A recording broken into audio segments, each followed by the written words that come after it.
verso 12, 1 Samuel, capítulo 2, verso 12, diz assim a palavra do Senhor. Os filhos de Eli eram ímpios, não se importavam com o Senhor. Até aqui, vamos orar nesse momento. Senhor, temos diante de Ti a Tua palavra santa e bendita, poderosa, a espada afiada do Senhor. Nós precisamos muito, Senhor, que o Teu Espírito, essa noite, use a Tua palavra para falar aos nossos corações, para penetrar no mais profundo do nosso coração. Abre os nossos olhos, ó Deus, para enxergarmos essas verdades, não apenas como mais informações que vamos adquirir, mas de fato como ela é. Tua palavra é a verdade para as nossas vidas. Nós precisamos, ó Deus, não apenas entender, mas viver por ela. Nos ajuda hoje nesse propósito, eu te peço, em nome de Jesus. Amém. Meus irmãos, nós já chegamos a um momento da nossa cultura em que a gente hoje encontra o que é chamado de evangélicos nominais. Antigamente a gente ouvia falar do católico nominal, né? Que se dizia católico, mas não ia para a igreja. Hoje a gente encontra o evangélico nominal, que se diz evangélico, mas não tem nenhum tipo realmente de relacionamento com uma igreja local, compromisso com uma igreja local. Eu hoje, olhando esse texto, na verdade não hoje, né? Durante a semana que eu estava estudando o texto, eu percebi que o que nós temos aqui talvez seja um passo além do crente nominal. O que nós temos aqui seria o adorador nominal. O que é o adorador nominal? Ele não é alguém que se diz um cristão, mas não tem nenhum tipo de vínculo com uma igreja local. Ele é alguém que está na igreja local. Ele frequenta os cultos. Às vezes, inclusive, em posição de liderança na igreja. Servindo, atuando de alguma forma. Só que aquilo que ele faz não é acompanhado por uma vida de fato comprometida com o Senhor. Então, por isso que eu chamo ele de um adorador nominal. Ele participa da adoração, mas é só da boca para fora. Aquilo não entra no coração. Aquilo não muda a vida. Ok? E por isso, o tema da mensagem, já tinha sido anunciado aí durante a semana, é adorador nominal. Deixa eu dar só exemplos para vocês, tá? Alguém pode vir para a igreja todo domingo estar aqui, todo domingo sentar nessas cadeiras, acompanhar a pregação e fazer isso só porque acredita que o simples fato de vir para o culto durante a semana vai trazer algum tipo de bênção para aquela pessoa. Ele vem todo domingo na certeza de que se ele vier, continuar vindo, ele vai ser abençoado. Mas durante a semana, a vida dele não é transformada, não é mudada por absolutamente nada do que acontece aqui. Ele escuta a palavra no domingo, ele canta louvores no domingo, mas continua vivendo como ímpio no decorrer da semana. Eu poderia falar também de alguém que pode, inclusive, pastorear uma igreja. A pessoa pode assumir a posição de liderança como pastor numa igreja local, pensando simplesmente no que ela pode obter e ganhar por meio daquele serviço que ela presta na igreja local. Não porque ela entendeu que o Senhor o chamou, o vocacionou e colocou uma missão nas suas mãos para realizar, mas simplesmente porque ela pretende ganhar alguma coisa ao exercer essa função de pastor em uma igreja local. Essas pessoas que eu estou descrevendo aqui, nós podemos chamar de quê? Adoradores nominais. Estão envolvidos com a adoração semanalmente, mas aquilo não muda absolutamente nada nas suas vidas. O texto que a gente tem diante de nós aqui, ele é um texto que vai estabelecer um contraste entre Samuel e a família piedosa de Samuel. Nós já vimos, o pai de Samuel todos os anos estava lá, indo para o tabernáculo adorar o Senhor. A gente viu que a sua mãe trouxe lições preciosas para nós, inclusive no dia do Natal. Nós falamos aqui, 1 Samuel capítulo 2, versos de 1 a 11, e aprendemos muitas lições sobre adoração, com aquele cântico, aquela oração de Ana. E Samuel, nós vamos ver, ele vai ser apresentado também como alguém que é fiel na sua adoração ao Senhor. Porém, ele vai ser contrastado aqui com os filhos de Eli. Os filhos de Eli, que são inclusive sacerdotes. Eles já haviam aparecido para nós lá no capítulo 1, sem muita informação, apenas dizendo que eles eram sacerdotes. Os nomes deles, né, Ofni e Finéias. Aqui o texto vai falar um pouco mais sobre os filhos de Eli. Eles serviam como sacerdotes no tabernáculo. Eram eles que conduziam a adoração do povo de Deus. Mas nós vamos ver que eles não passavam de adoradores nominais. O que nós vamos ver hoje à noite aqui são 3 marcas de um adorador nominal. 3 marcas. E a primeira delas, que nós já vamos começar a ver aqui no próprio versículo 12, é que um adorador nominal é alguém que não foi transformado pela palavra de Deus. Não foi transformado pelo Espírito de Deus. Ele está em contato com as coisas de Deus frequentemente, mas aquilo não muda quem ele é. Não transforma. Não faz dele uma nova criatura. Vamos olhar de novo aí o verso 12. Diz assim: os filhos de Eli eram ímpios, mas não se importavam com o Senhor. Vamos por partes aqui, tá? Primeiro, os filhos de Eli eram ímpios. Interessante que, talvez na versão de algum de vocês, na sua Bíblia, ao invés da palavra ímpio, apareça a palavra filhos de Belial. Ok? Os filhos de Eli eram filhos de Belial. A gente não tem muita informação do que seria essa expressão Belial. Alguns suspeitam que fosse algum tipo de divindade pagã, mas o fato é que a maneira como essa palavra é usada nas Escrituras é como se fosse uma espécie de personificação da maldade. Então você imagina que a gente vai falar de algo que é mal, que é vil, e a gente então transforma aquela atitude numa pessoa e dá o nome daquela atitude de maldade de Belial. Ok? Pronto, seria isso daqui. Os filhos de Belial, a ideia é que as características presentes neles eram as características do pai deles, que era Belial, a maldade. Sabe que um filho, ele vai crescendo e ele vai mostrando algumas características parecidas com seu pai, né? Às vezes o jeito de andar, às vezes a fisionomia do rosto. O filho, ele traz marcas dos seus pais, ok? Aqui as marcas que esses homens traziam eram as marcas de Belial. Eles eram, por isso é que a tradução coloca já direto para nós como homens ímpios. Homens ímpios, ok? Agora, uma coisa interessante é que no primeiro encontro de Eli com Ana, lá no capítulo 1, quando ele viu Ana lá prostrada, adorando o Senhor, ela, na sua angústia, né, ela só chorava, e ela orava em silêncio, ela só movia os seus lábios. Vocês lembram da cena? Ele olhou para ela e disse o quê? Mulher, você já está embriagada uma hora dessa. E ele vai tratar Ana como se ela fosse uma filha de Belial. Ela, inclusive, diz isso para ele: Senhor, não me julgue como uma filha de Belial. Não me julgue como uma ímpia. O que é interessante é que Eli faz um julgamento muito severo diante de Ana, a imaginar que ela se tratava de uma pessoa assim. Por quê? Porque quando a gente estudou Juízes, nós vimos que aqueles homens terríveis, lá da cidade de Gibeá, que violentaram aquela mulher, aquela concubina do levita, como é que eles eram apresentados? Como é que eles foram chamados? Filhos de Belial.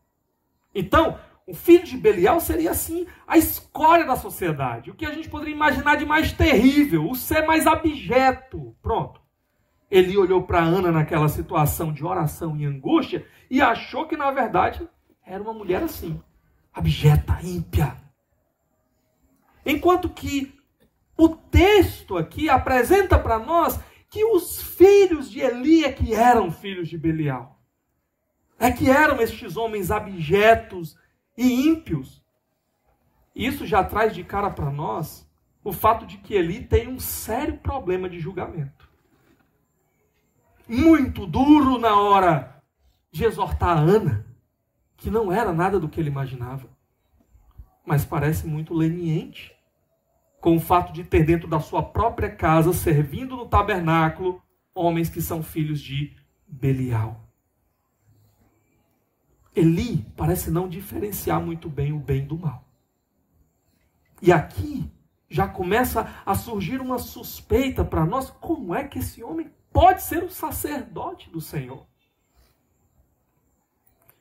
Mas é interessante um outro detalhe do texto, porque quando a gente vai para o texto hebraico, literalmente, a maneira como está escrita lá é assim, ó.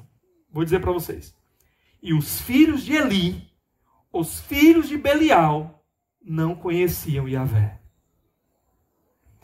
O autor coloca em paralelo os filhos de Eli, os filhos de Belial. E nesse paralelo aqui, parece que o próprio Eli é comparado a Belial, não é? O que continua levantando ainda mais suspeitas para nós acerca do caráter desse homem aqui. Mas eu não vou tocar muito em Eli hoje. Eu vou guardar Eli para a semana que vem. Semana que vem eu vou continuar aqui a exposição do capítulo 2. E aí tem mais elementos sobre Eli que vão ser importantes para a gente. Hoje eu quero focar aqui nos filhos dele. Os filhos dele são claramente descritos como estes homens ímpios, abjetos, comparados ao que de pior existia na sociedade. Isso já deixa claro para nós que, embora esses homens estivessem ativamente envolvidos na adoração, a vida deles não era transformada. Eles eram adoradores nominais. Além disso, o texto fala, na minha versão diz, né, não se importavam com o Senhor. Literalmente, a ideia é, eles não conheciam ao Senhor. A pergunta para nós é, como é que esses homens estavam servindo dentro do tabernáculo e não conheciam o Senhor? É claro que a palavra não está sendo usada no sentido meramente cognitivo, intelectual. Eles tinham, sim, muitas informações sobre o Senhor. Mas quando a palavra conhecer ela é usada, muitas vezes, nas Escrituras, ela tem um sentido de conhecer por relacionamento. A ideia é que eles não tinham um relacionamento real, profundo com Deus. Eles não se submetiam à vontade do Senhor. Eles não eram sinceros na adoração. Além de ímpios, pessoas meramente religiosas no sentido negativo da palavra. Tocavam na adoração, sem se envolver de verdade com aquele a quem deveriam adorar. Esses eram os filhos de Eli. Isso já ensina pra gente muita coisa. Alguém pode crescer numa família religiosa. Certamente esses jovens aqui cresceram aos pés de Eli. Foram ensinados todo o ofício do que eles precisavam saber para serem sacerdotes. Não apenas cresceram debaixo dessa religiosidade, como também se tornaram ministradores no serviço do Senhor, no culto a Deus, na adoração a Deus. Alguém pode passar por tudo isso e não conhecer a Deus de verdade. E não ter um relacionamento real com o Senhor. Por quê? Porque não é só informação que a gente precisa. A gente precisa experiência com Deus, vida com Deus, relacionamento com Deus. Era o que faltava a esses homens. Novo nascimento, vida transformada, na linguagem do Novo Testamento. Sermos feitos novas criaturas pelo poder do Espírito de Deus. Era o que faltava a esses homens aqui. Irmãos, servir na obra do Senhor é muito importante.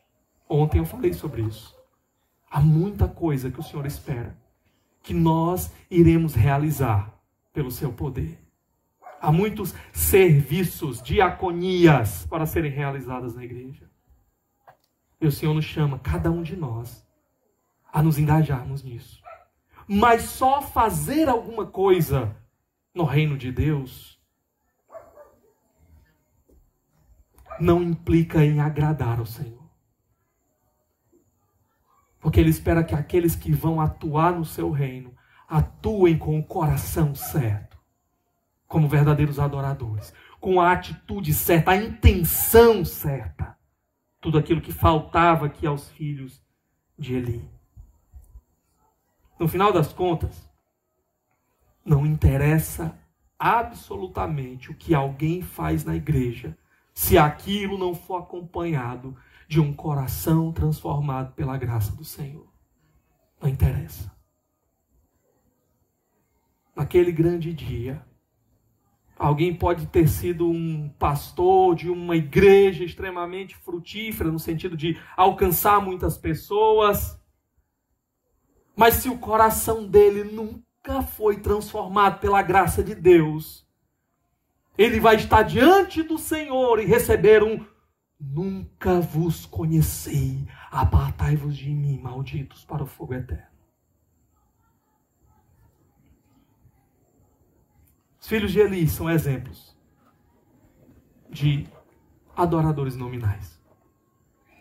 A pergunta para nós agora é: mas há evidências do que é que eles faziam que deixem claro para nós o porquê de eles serem esses adoradores nominais? Será que nós encontramos aqui no texto alguma coisa que justifique eles serem comparados assim, né, com o tipo de mais perverso de pessoa que existia naqueles dias?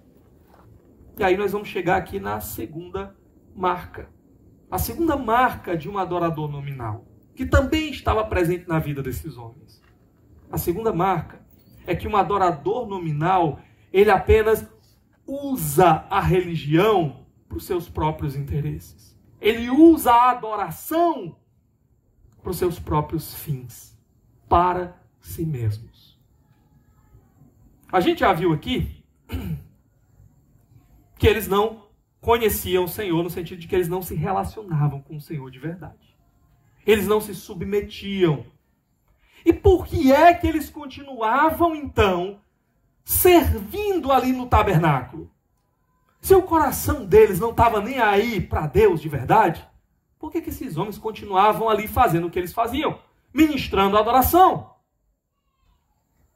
Por causa dos benefícios que eles obtinham por meio daquele serviço. Deixa eu dizer uma coisa para você. Há muitas pessoas envolvidas com a adoração que só estão ali pensando nas vantagens que elas podem obter. Cada um pode pensar em vantagens diferentes, em razões diferentes para se relacionar com a adoração e em objetivos diferentes do que eles querem alcançar com aquilo para suas vidas. Eu vou dar alguns exemplos para vocês, tá? Primeiro, alguns pastores podem não acreditar em absolutamente nada do que eles pregam e continuar pregando domingo após domingo. Porque para eles o ministério é meramente uma atividade mecânica profissional, de onde eles obtêm o seu sustento. A Aline faz seminário hoje, mas há muitos anos atrás, mais de 10 anos atrás, ela fazia um outro seminário. Eu falei, mais de 10 anos atrás, mas tem bem mais do que isso, agora que eu estou pensando. E naquele seminário que ela fazia, um seminário inclusive que fechou, ela lembra de um dia que um dos professores, ele chegou na sala e ele começou a tentar descredibilizar tudo que a palavra de Deus ensinava. A tratar tudo aqui como se não fossem verdades, como se fossem mentiras. E no final aquele homem disse assim, mas vocês não vão contar isso para a igreja de vocês, não. Na igreja, vocês vão lá pregar, e as pessoas não precisam que vocês contem isso, elas querem uma palavra ali para elas continuarem crendo. Como é que alguém consegue, domingo após domingo, semana após semana, pregar, aconselhar com base na palavra de Deus e não acreditar em absolutamente nada do que está aqui?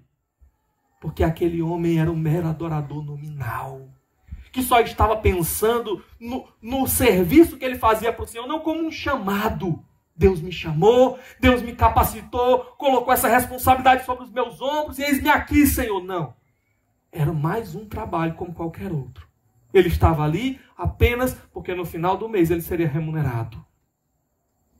A tristeza é que esse homem ainda está no ministério até hoje. Outras pessoas, outros tipos de pastores, podem pegar as coisas de Deus e encontrar nelas uma maneira para transformar aquilo numa espécie de empresa pessoal e vender a fé como se fosse um produto. E assim ganhar mais e mais dinheiro. A gente tem visto isso aí se proliferando no Brasil. É geralmente o tipo de pregador que aparece na TV, não é? Eles sabem muitas vezes que o que a palavra de Deus está ensinando não é aquilo que ele está pregando. Mas ele usa a fé das pessoas, distorce a palavra para tentar arrancar dinheiro das pessoas. Ele está envolvido em atividades religiosas toda semana. Está envolvido naquilo que deveria ser adoração ao Senhor toda semana. Mas o seu objetivo é só arrancar o pelo das ovelhas e fazer daquilo um comércio para si, muito lucrativo para si. Outras pessoas, às vezes, crescem na igreja e ali, ao crescer, estarem familiarizadas com o ambiente da igreja, elas começam a serem colocadas em posição de liderança, porque elas já têm familiaridade com tudo aquilo, sabem como fazer as coisas. E elas se acostumam com um certo tipo de, não apenas status, mas poder e controle sobre a igreja. Às vezes se sentem como se fossem donos da igreja. Eles não conhecem a Deus de verdade. A vida deles não foi transformada de verdade pela palavra de Deus. Mas eles estão ali domingo após domingo, dirigindo a igreja, servindo em várias funções da igreja, liderando a igreja, simplesmente porque aquilo traz para eles algum tipo de senso de poder. Eu já conheci pessoas que se sentiam donos da igreja.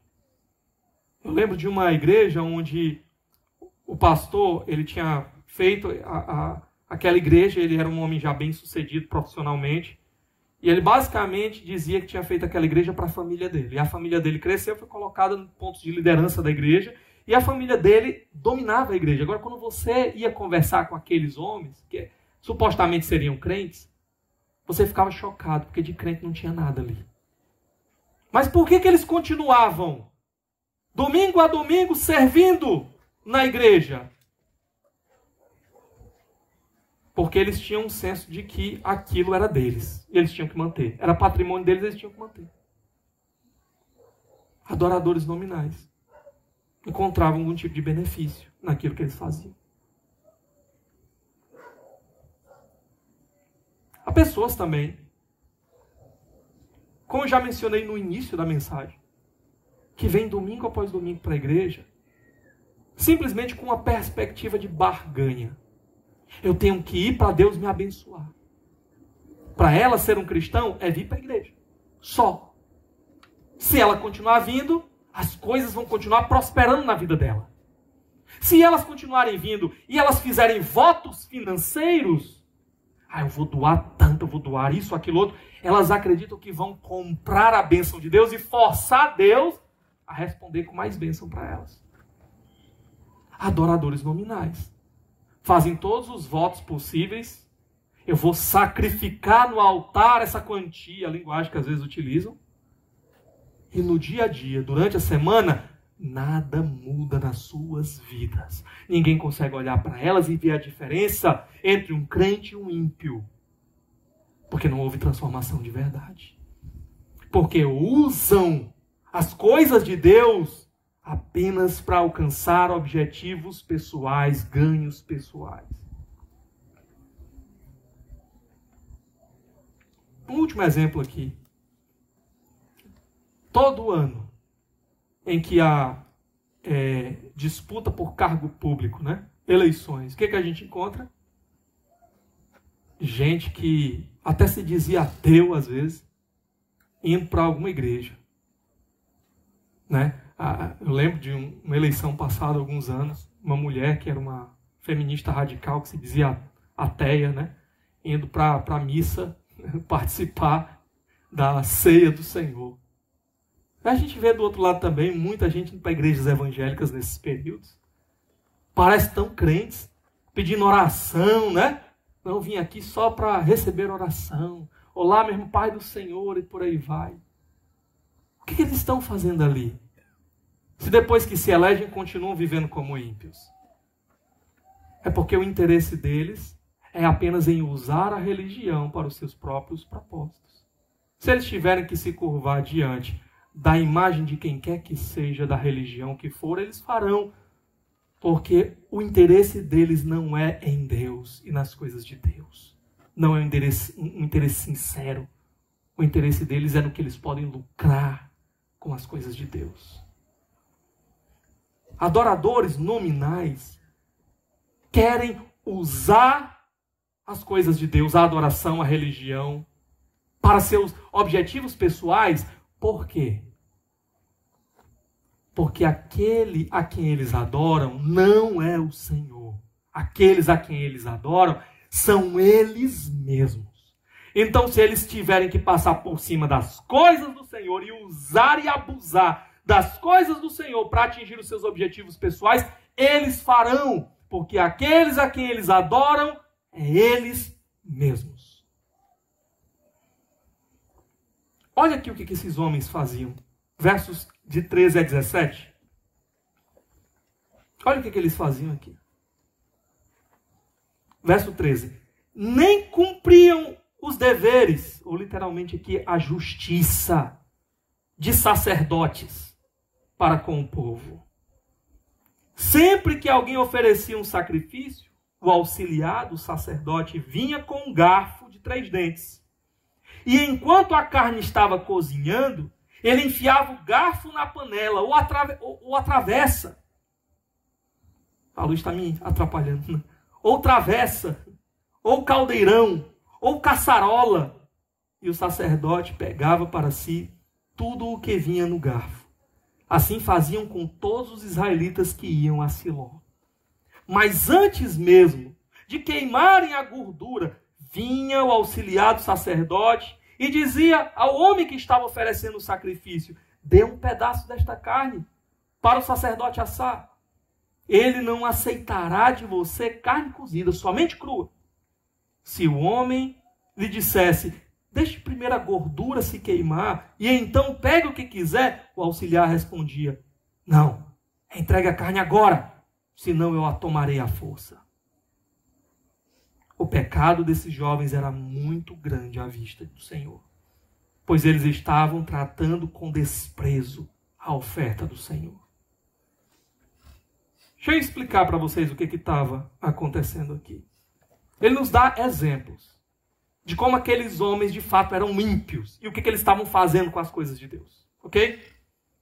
Primeiramente, os adoradores, quando apareciam ali para apresentar as suas ofertas diante do Senhor, para o sacrifício de animais ali, eles sabiam de uma coisa: a gordura era do Senhor.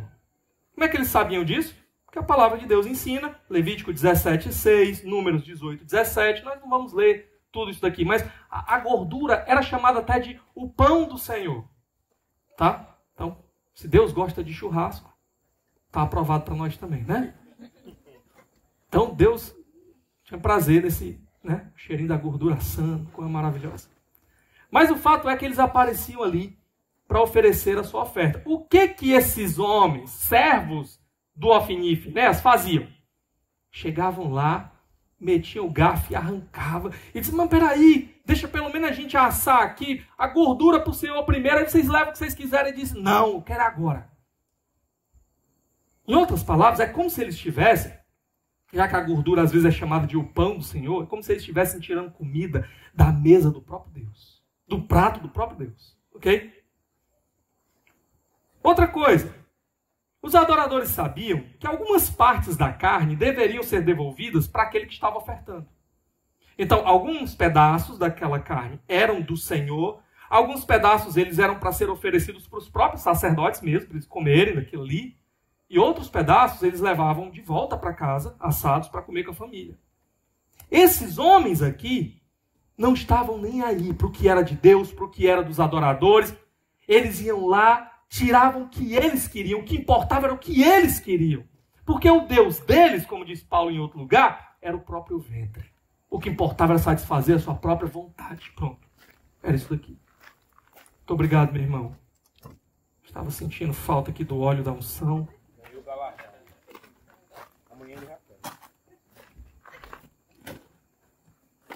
Quero ver essa bondade dele comigo amanhã. Que não. Amanhã não tem perdão, não, pastor. É, né? Orar por ele. Bom, o que acontecia então? Mais uma vez, quando aqueles homens estavam ali adorando, querendo fazer a coisa certa diante do Senhor, protestavam, pelo menos pediam, ó, deixa primeiro a gente fazer isso daqui ou aquilo. Aqueles servos de Ofni e Finéias, além de não estarem nem aí, eles ainda os ameaçavam, né? Ainda diziam aqui, se você não me der, eu vou tomar força. Em outras palavras, olha, se você colocar, né, dificuldade aí, eu vou arrancar isso de você, eu vou passar por cima de você. Se eu tiver que matar você, é isso que eu vou fazer. Ameaçavam os adoradores aqui. Olha o tipo de gente que estava servindo lá no tabernáculo. Olha o tipo de gente. Homens ímpios que desrespeitavam as coisas de Deus. É muito interessante o verso 17, quando ele diz: o pecado desses jovens era muito grande à vista do Senhor, pois eles estavam tratando com desprezo a oferta do Senhor. Essa expressão aqui, tratando com desprezo, é como se eles estivessem chutando a oferta.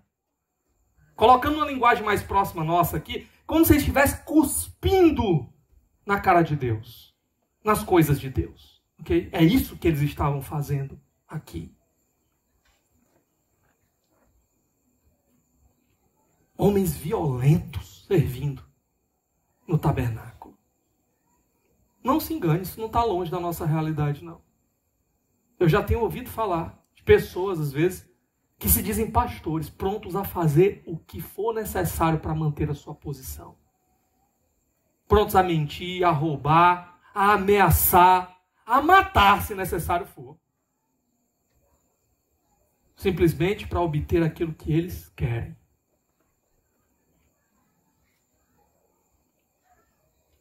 Esses homens só pensavam nos seus interesses, não nos interesses do Senhor. Eles só usavam as coisas de Deus para si mesmos. Essa é uma marca de um adorador meramente nominal. Ele diz que adora a Deus, mas no final das contas, o que ele adora é a ele mesmo. E o que ele pode alcançar para si mesmo através de Deus. Agora, olha o verso 18, contraste que é apresentado para nós aqui.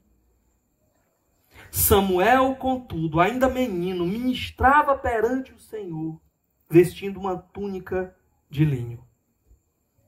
Aqueles homens que tratavam as coisas do Senhor dessa maneira aqui, eram o exato oposto do menino Samuel.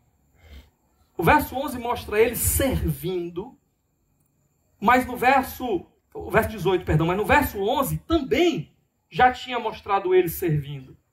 O verso 11 diz: então Eucana voltou para casa em Ramá, mas o menino começou a servir o Senhor sob a direção do sacerdote Eli. Essa expressão usada aqui para esse tipo de serviço, ela remete ao tipo de serviço que era feito dentro do tabernáculo, o serviço de um sacerdote ou de um levita. Nós sabemos que Samuel ele era levita.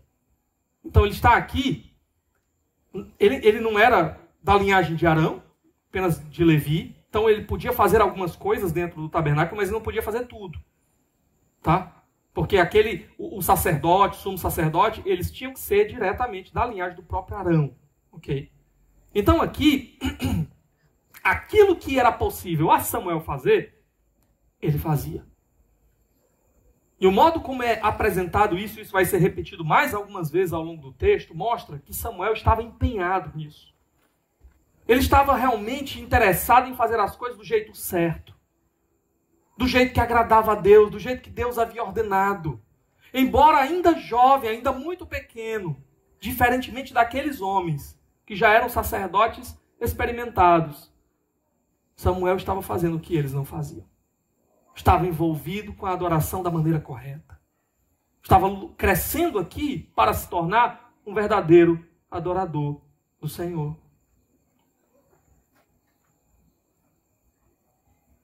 Um fato interessante é que, se você fosse da descendência de Arão, ou não, fosse um levita, sem ser da descendência de Arão, o seu sustento viria do templo. do tabernáculo. Todas as tribos, elas ganharam terras do Senhor quando elas entraram na terra prometida e podiam usar aquilo tudo para obter o seu próprio sustento. Mas os levitas não. A porção deles era o próprio Deus.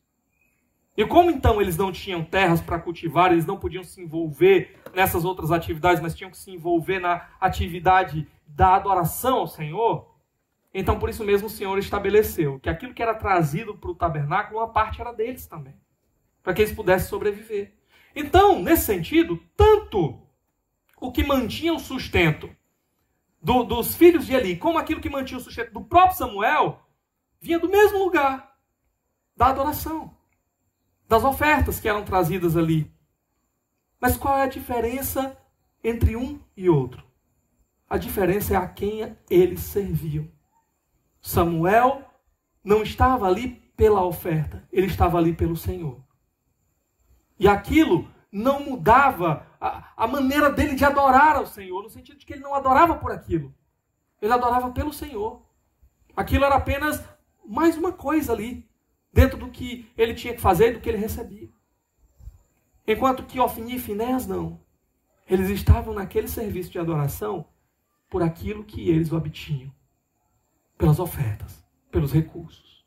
O coração deles não estava no Senhor, estava em si mesmos. Essa é a grande diferença estabelecida aqui para nós. Outra coisa interessante, irmãos, é que Samuel, ele estava sendo criado na mesma casa daqueles homens. Estava sendo criado por Eli. Os pais deles deixaram ele lá, voltaram para as montanhas de Efraim, e ele era criado ali pelo sacerdote Eli, o pai de Ofni e Finéias. Na mesma casa, portanto, havia um menino crescendo em fidelidade e adoração ao Senhor, e jovens sacerdotes, usando as coisas do Senhor e pisando em cima das coisas do Senhor, buscando apenas interesses pessoais. Samuel não se deixou contaminar pelo meio que ele vivia. E isso ensina muita coisa para nós. Não é porque outros ao seu redor fazem coisas erradas que você precisa fazer o mesmo. Que você precisa ir pelo mesmo caminho. Ah, mas o que dirão? Não interessa. Para nós interessa o que o Senhor dirá. O que o Senhor pensa a nosso respeito. Se todos se levantarem contra nós, mas o Senhor estiver do nosso lado, isso deve bastar para nós. Isso deve ser suficiente para nós. Nós devemos olhar, irmãos, para a impiedade ao nosso redor, o mal ao nosso redor, não como algo a ser uma fonte de tentação para nós, para que nós imitemos aquilo, aquelas práticas. Ah, mas outros fazem, se dão bem, ganham isso, ganham aquilo. Para nós não deve ser assim. Nós devemos olhar para essas coisas como exemplos claros nos dados por Deus do que nós não devemos fazer, do que nós não devemos aceitar nas nossas vidas. Ao longo do ministério, eu tive o desprazer de encontrar homens ocupando posição de liderança dentro da igreja do Senhor e fazendo tudo errado. E eu aprendi com esses homens. Em muitas ocasiões, aprendi o que eu não deveria fazer, o que eu não queria para o meu próprio ministério. Eu estava conversando com o pastor Rômulo, alguns dias antes, e ele contando de que no último ano do seminário dele, ele estava servindo numa igreja e o pastor Roque, que era uma espécie de tutor dele, disse para ele o seguinte: olha, Rômulo, eu quero que esse ano, vai ser seu último ano, eu quero que você sirva na igreja tal, auxiliando o pastor fulano de tal. E o pastor Rômulo disse que olhou para ele e disse assim: pastor Roque, mas o fulano de tal? Tudo que a gente escuta falar é um péssimo testemunho desse homem. Esse homem faz as coisas tudo do jeito que não agrada a Deus. E o senhor quer que eu vá auxiliar lá? Ele disse: porque eu quero que você aprenda o que você não deve fazer no seu ministério. E o pastor Rômulo disse que muitas vezes, sentado ali, ouvindo aquele homem pregar, dizia para a esposa dele: minha filha, se um dia eu estiver fazendo um negócio desse aí, pelo amor de Deus, me tire daí. Me tire de lá, me arranque do púlpito, né? Me leve para outro canto. Porque não é isso. Não é isso que eu fui chamado a fazer. Os maus testemunhos ao nosso redor. Deve ser isso para nós. Exemplos claros do que nós não devemos fazer. Do que não devemos aceitar na nossa vida. E aí, Olha o que o verso 21 diz.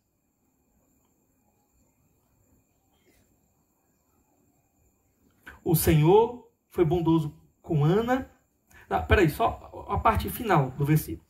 Enquanto isso, o menino Samuel crescia na presença do Senhor. Pela sua fidelidade ao Senhor, Samuel crescia na presença do Senhor. Deus observava Samuel. E Samuel estava se tornando aquilo que Deus queria que ele se tornasse. Agora, o que é que crescia nos filhos de Eli? O pecado deles crescia. O pecado deles ia se tornando cada vez pior. Nós vamos já ver. A coisa vai aumentar. Eles cresciam na reprovação ao Senhor. E é claro que isso não ia terminar bem. Mas calma que eu já estou dando spoiler aqui, né? Vamos voltar para o verso 19? Olha aqui a família de Samuel. Mais uma vez em cena. Todos os anos sua mãe fazia uma pequena túnica e a levava para ele, quando subia a Siló com o marido para oferecer o sacrifício anual. Eli abençoava Eucana e sua mulher, dizendo: o Senhor dê a você filhos desta mulher no lugar daquele por quem ela pediu e dedicou ao Senhor. Então voltavam para casa. Só até aqui por enquanto, tá? Só um detalhe aqui interessante. A família de Samuel continua sendo apresentada como uma família piedosa. Ana foi lá, entregou o seu filho, mas todos os anos eles continuavam voltando para lá para adorar o Senhor.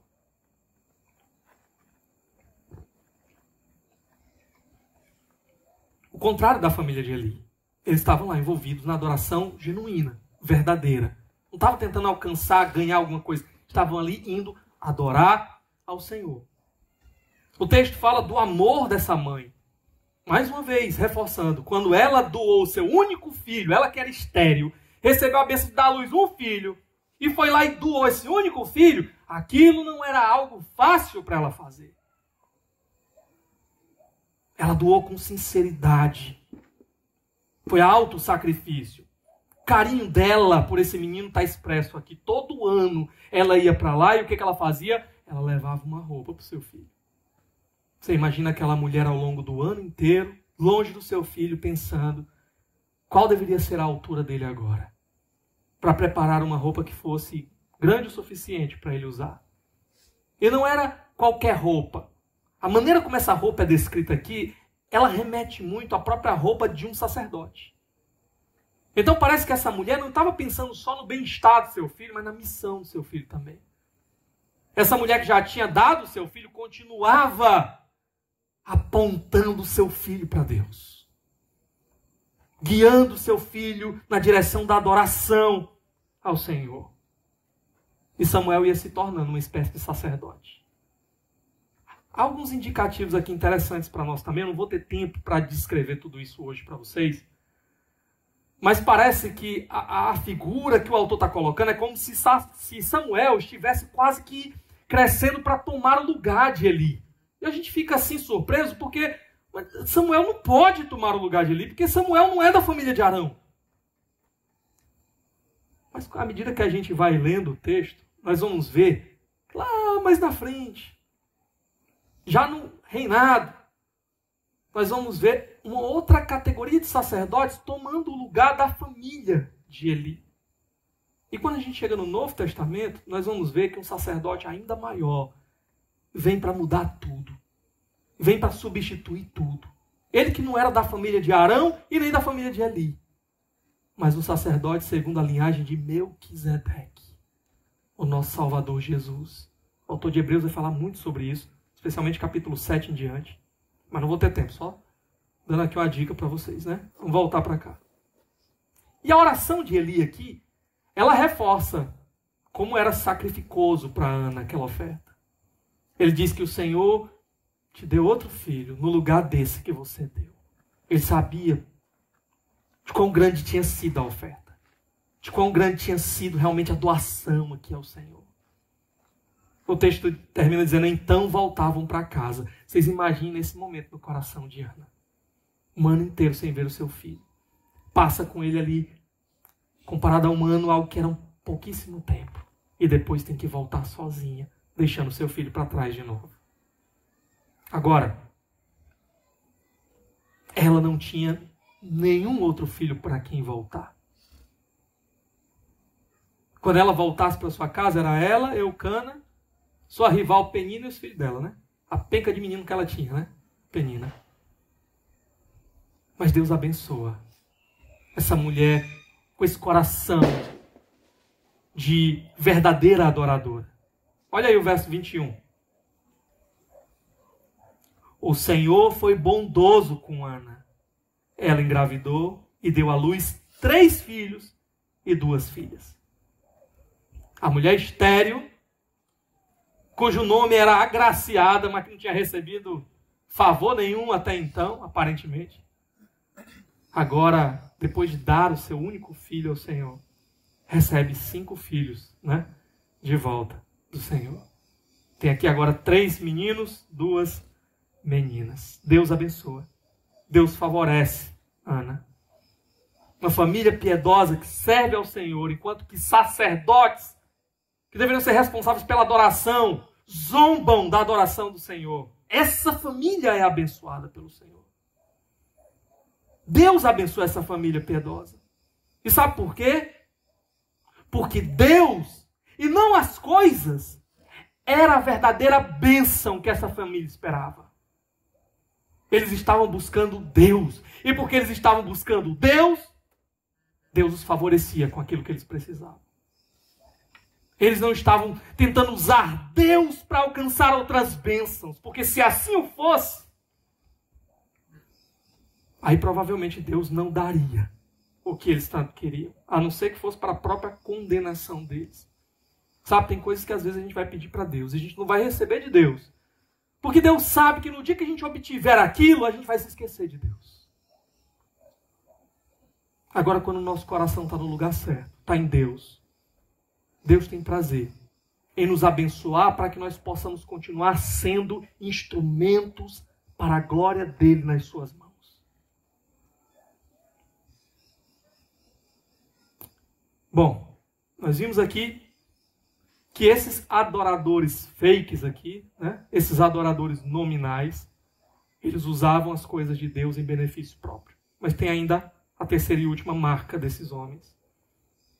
A terceira e última marca de um adorador nominal é que ele caminha na direção da destruição. Essa é a terceira e última marca. Sabe? Se você quer tocar nas coisas de Deus, mas sem nenhum tipo de interesse real em Deus, se você quer mais do que dar um passo além e usar as coisas de Deus, pensando apenas nos seus próprios objetivos, sabe de uma coisa? Você está trilhando o caminho certo para a destruição. Para se chocar com o juízo e a ira de Deus. Olha aqui, o verso 22. Eli, já bem idoso, ficou sabendo de tudo o que os seus filhos faziam a todo Israel, e que eles se deitavam com as mulheres que serviam junto à entrada da tenda do encontro. Falei que os pecados deles iriam aumentar, iria aparecer mais coisa. Eles começaram com aquele pecado religioso, né? Usando as coisas de Deus. Agora aparece aqui um pecado sexual também. Eu vou já explicar um pouco mais sobre isso, mas deixa eu só dizer uma coisa para vocês, tá? O verdadeiro adorador, ele sempre caminha na direção da vida. Pode ser que por causa da fidelidade dele ao Senhor, por causa da sua própria adoração genuína ao Senhor, ele vá perder muitas coisas aqui nessa vida.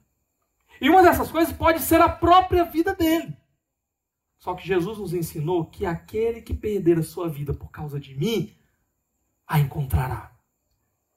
Não interessa o que a gente perde aqui. Nós continuamos caminhando na direção da vida, vida eterna, vida que não acaba, vida plena na presença do nosso Deus. Agora, o falso adorador, o adorador nominal, ele pode até conquistar muitos prazeres aqui. Ele pode usar as coisas de Deus e, por meio disso, angariar benefícios para ele.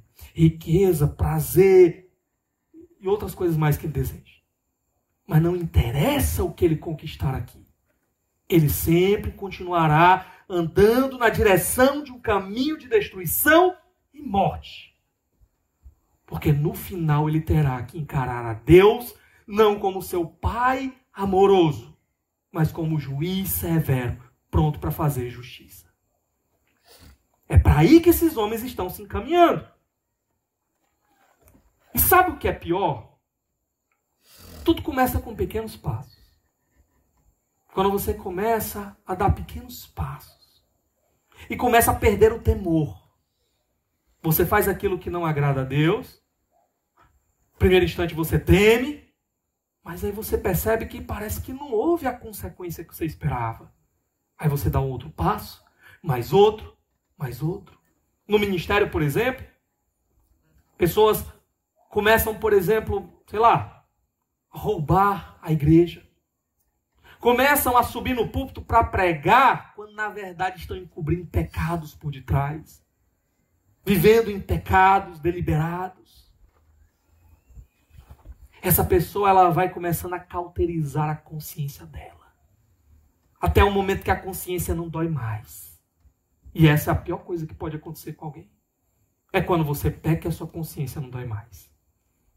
Enquanto há um restinho de sensibilidade na sua consciência, há a possibilidade do arrependimento e de correr para Deus. Mas quando toda a sensibilidade foi removida pelos seus próprios pecados, isso muito provavelmente significa que Deus entregou você a você mesmo. E Ele não interfere mais. E Ele diz, é isso que você quer? Vai. Esses homens aqui, agora, estavam pegando essas mulheres que serviam na frente do templo. Nós não temos muitas informações sobre o que elas faziam ali. Mas as descrições são de virgens que serviam lá na entrada do templo, fazendo coisas que era lícito para elas realizarem ali na entrada do templo. E o fato de elas serem virgens era um símbolo da pureza do próprio templo que elas serviam. A ideia, irmãos, portanto, é a seguinte: o pecado sexual, lá em Levítico, muitas vezes a linguagem que vai ser usada para falar desse pecado é a linguagem de descobrir a nudez. A ideia aqui parece que esses homens, ao descobrir a nudez dessas mulheres virgens e profanarem ali a pureza delas, é como se eles estivessem puxando os véus do tabernáculo. É como se eles estivessem deixando o tabernáculo sem tendas, despido e profanado e impuro agora. Eles estavam transformando a casa de Deus num lugar de prostituição. Olha o nível que o pecado deles aqui está aumentando. Olha comigo agora os versos 23 a 25. Por isso, lhe perguntou Eli, depois de saber tudo isso, perguntou para eles: por que vocês fazem essas coisas? De todo o povo ouço a respeito do mal que vocês fazem. Não, meus filhos, não é bom o que escuto se espalhando entre o povo do Senhor. Se um homem pecar contra outro homem, os juízes poderão intervir em seu favor. Mas se pecar contra o Senhor, quem intercederá por ele? Seus filhos, contudo, não deram atenção à repreensão de seu pai, pois o Senhor queria matá-los. Olha isso daqui, tá? Como eu disse, eu não vou focar muito aqui em Eli. Domingo que vem eu falo mais sobre ele. Mas um ponto importante: ele faz uma advertência para os seus filhos, depois que o negócio já está extremamente público, ele faz uma advertência para os seus filhos.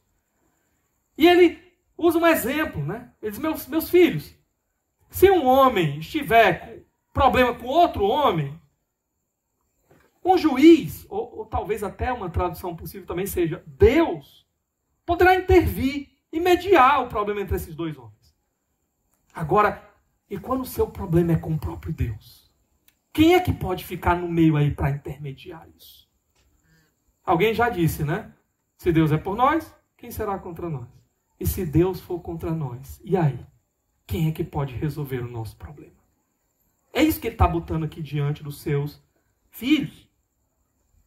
Mas eles simplesmente ignoram a advertência do seu pai. Ignoram. E o texto diz, porque o Senhor os queria matar. Lembra aquilo que eu disse para vocês? Eles, com seus próprios pecados, foram vivendo de uma maneira em rebelião a Deus, cauterizando a sua própria mente. E Deus faz o quê? Entrega eles a si mesmos. É isso que vocês querem? Pois continuem. E eu vou acertar as contas com vocês no final. Ao invés de Deus intervir e mudar a situação, Deus decide deixá-los seguir o caminho pecaminoso dos seus próprios corações e encontrar aquilo que viria no final. O juízo, a ira, a destruição de Deus. Imagine esses filhos de Eli fazendo tudo o que queriam, achando que tudo estava muito bem, porque eles estavam desfrutando de todos os prazeres que a sua carne pedia. E agora a pergunta é, qual seria o salário de todos esses prazeres obtidos na desobediência contra Deus? Qual seria o salário? O salário do pecado é a morte. De que vale ao homem ganhar o mundo inteiro e perder a sua alma. É isso o que os filhos de Eli perderam de vista. O texto termina então no verso 26 dizendo: e o menino Samuel continuava a crescer, sendo cada vez mais estimado pelo Senhor e pelo povo. Olha algo interessante aqui. Mais um contraste de novo. Os filhos de Eli, reprovados por Deus e pelo povo. Lembra que ele disse, eu estou ouvindo cada vez mais no meio do povo, as pessoas estão falando. O povo estava reprovando. Mas o menino Samuel crescia em aprovação. O verdadeiro adorador aqui crescia em aprovação diante de Deus. E o seu testemunho era reconhecido pelo povo. Mas sabe o que me chama a atenção aqui, irmãos? O interessante para mim é que um dia, muito depois de Samuel, essas mesmas palavras seriam usadas para falar de Jesus. Vocês lembram? Lembram lá em Lucas capítulo 2, verso 52? Quando vai dizer que Jesus ele crescia diante de Deus e dos homens. Jesus, o Samuel melhor, o Samuel maior, o sumo sacerdote das nossas almas que nós tanto precisávamos. Há uma pergunta que ele fez, né? Se o seu problema for com outro homem, alguém pode interceder, intervir. Deus pode entrar e resolver o problema. Mas se o problema for com Deus, quem poderá resolver isso? Sabe a tristeza é que o nosso problema era com Deus. O nosso pecado era contra Deus. Não interessa que pecado você cometeu. Davi, ao pecar contra Batseba e o seu marido, ele confessa o pecado diante do Senhor, dizendo, contra ti somente pequei. Eu fiz o que era mal perante os teus olhos. Mas lava-me com esopo, Senhor, eu ficarei mais alvo do que a neve. Só para dar uma cutucada no Kleber Lucas, né? Mas o fato é, o nosso problema era com Deus. Porque em cada transgressão, em cada pecado, eram as leis dele que nós estávamos afrontando. Era o seu caráter justo e santo, contra o qual nós estávamos nos voltando. Quem poderia se colocar entre nós e Deus e resolver o nosso problema? A bênção do Evangelho é que o próprio Deus deu o seu Filho amado. O próprio Deus entregou o seu Filho amado. Ana entregou o seu filho para o serviço do Senhor. O Senhor entregou o seu próprio filho para subir numa cruz e morrer no meu e no seu lugar. Ele entregou o seu próprio filho para assumir os pecados que eram meus e seus. E toda a ira dele, que deveria cair sobre nós por causa do nosso pecado, da nossa rebelião, caiu sobre ele, esmagou o Filho Santo, justo, puro de Deus. Aquela cruz era minha, o inferno era meu, mas ele bebeu o cálice da ira no meu lugar. E hoje nós temos um sumo sacerdote que vive para interceder diante do Pai a nosso favor. Sabe do que nós fomos feitos. Ele conhece as nossas fraquezas, as nossas tentações, as nossas lutas, porque ele se fez homem como nós. E se hoje eu estou de pé e você está de pé, é porque diante do trono da graça do nosso Pai, pelos méritos que ele conquistou na cruz, ele continua a interceder e pronunciar o meu nome. Ele continua a falar por mim ali. Diante de tudo isso, meus irmãos, o meu convite para você hoje é o mesmo que eu fiz ontem. Renove o seu compromisso com o Senhor. Eu não sei como você tem vivido. Eu não sei se você tem trilhado um caminho e reconhece que tem andado longe do Senhor. Eu não sei se você tem experimentado apatia, tristeza de alma. Se essa não é a sua situação, eu digo, continue se agarrando a Jesus, sirva a Ele, esteja no meio do povo dEle, continue enchendo o teu coração de amor e alegria por Ele.